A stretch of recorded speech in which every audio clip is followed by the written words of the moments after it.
पाकिस्तान 'ਚ पंजाबी कॉन्फ्रेंसां ਦੇ सब तो ਵੱਡੇ ਨੈਟਵਰਕ पंजाबी नैशनलिस्ट फोरम ਵੱਲੋਂ जी आयां ਨੂੰ। ਪੰਜਾਬ ਤੇ ਸਿੰਧ ਦੇ ਬਾਸ਼ਿੰਦੇ ਤਾਰੀਖੀ ਤੌਰ ਤੇ ਸਿੰਧੀ ਨੇ।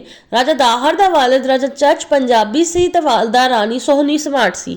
ਇਸ ਲਈ ਰਾਜਾ ਦਾਹਰ ਦਾ ਵਾਲਿਦ ਰਾਜਾ ਚੱਚ ਪੰਜਾਬੀ ਕੌਮ ਤੇ ਸਮਾਟ ਕੌਮ ਦੇ ਤਾਰੀਖੀ ਮਿਲਾਪ ਦਾ ਬਾਨੀ ਹੈ, ਜਦਕਿ ਰਾਜਾ ਦਾਹਰ ਪੰਜਾਬੀ ਤੇ ਸਮਾਟ ਕੌਮਾਂ ਦਾ ਸਾਂਝਾ ਹੀਰੋ ਹੈ।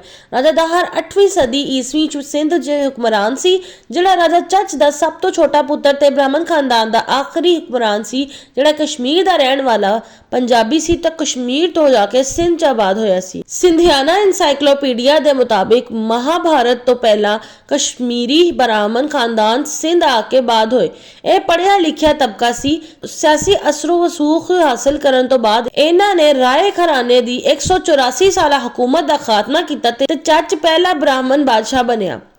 ਤਾਰੀਖੀ ਤੌਰ ਤੇ ਪੰਜਾਬ ਤੇ ਮੌਜੂਦਾ ਸਿੰਧ ਦੇ ਬਾਸ਼ਿੰਦੇ ਸਿੰਧੀ ਨੇ। ਸਿੰਧੀ ਬਾਅਦ ਵਿੱਚ ਪੰਜਾਬੀ ਕੌਮ ਤੇ ਸਮਾਟ ਕੌਮ ਚ ਵੰਡੇ ਗਏ। ਅਰਬਾਂ ਤੇ ਸਿੰਧ ਦੀ ਧਰਤੀ ਤੇ ਆਉਣ ਤੋਂ ਪਹਿਲਾਂ ਵਾਦੀਏ ਸਿੰਧ ਦੇ ਸਮਾਟ ਤੇ ਪੰਜਾਬੀ ਆਪਸ ਦੇ ਪੜੋਸੀ ਹੋਣ ਤੋਂ ਇਲਾਵਾ ਪਿਆਰੋ ਮੁਹੱਬਤ ਨਾਲ ਰਹਿੰਦੇ ਸੀ।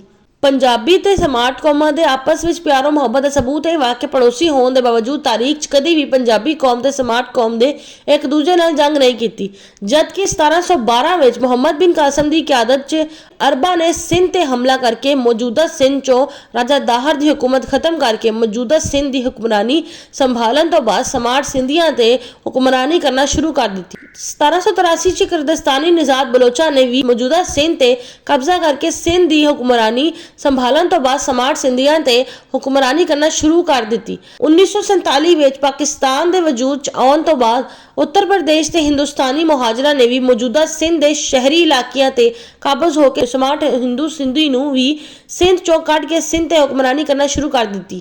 ਹੁਣ ਸੂਰਤ-ਏ-ਹਾਲ ਇਹ ਵਾ ਕਿ ਵਾਦੀਏ ਸਿੰਧ ਦੇ ਅਸਲ ਰਿਹਾਕੂ ਸਮਾਟ ਤੇ ਪੰਜਾਬੀ ਆਪਸ ਵਿੱਚ ਗੁੱਥਮ ਗੁੱਤਾ ਨੇ, ਜਦਕਿ ਅਰਬੀ ਨਿਜ਼ਾਦ ਬਲੋਚ ਤੇ ਹਿੰਦੁਸਤਾਨੀ ਮੁਹਾਜਰ ਦੇ ਸਮਾਟ ਸਿੰਧੀਆਂ ਤੇ ਹੁਕਮਰਾਨੀ ਹੈ ਤੇ ਮੌਜੂਦਾ ਸਿੰਧ ਨੂੰ ਤਬਾਹ ਬਰਬਾਦ ਕਰਨ 'ਚ ਲੱਗੇ ਹੋਏ ਨੇ।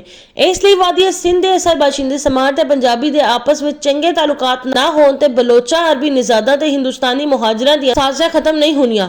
ਇਸ ਤੋਂ ਇਲਾਵਾ ਜਦਕਿ ਪਾਕਿਸਤਾਨ ਦੀ 60% ਆਬਾਦੀ ਪੰਜਾਬੀ ਕੌਮ ਦੀ ਹੈ, जबकि पाकिस्तान की 40% आबादी स्मार्ट, बरावी, गिलगिती बल्तिस्तानी, कोहिस्तानी, चित्राली, स्वाती, डेरावाली, गुजराती, राजस्थानी, पठान, बलोच, हिंदुस्तानी मुहाजर कौम दी है। कश्मीरी, हिंदू, डेरावाली का शुमार पंजाबी कौम च हुंदा है। पाकिस्तान दियां सारियां 12 कौमां आपस विच रल मिल के रहंदियां। इस लिए पाकिस्तान के किसी भी होर इलाके नूं किसी एक कौम का रजवाड़ा नहीं आख्या जा सकता, जबकि पाकिस्तान नूं इंतजामी मामलात चलाउण वास्ते डिवीजनां, जिलियां, तहसीलां, यूनियन कौंसलां च वंडिया गया है।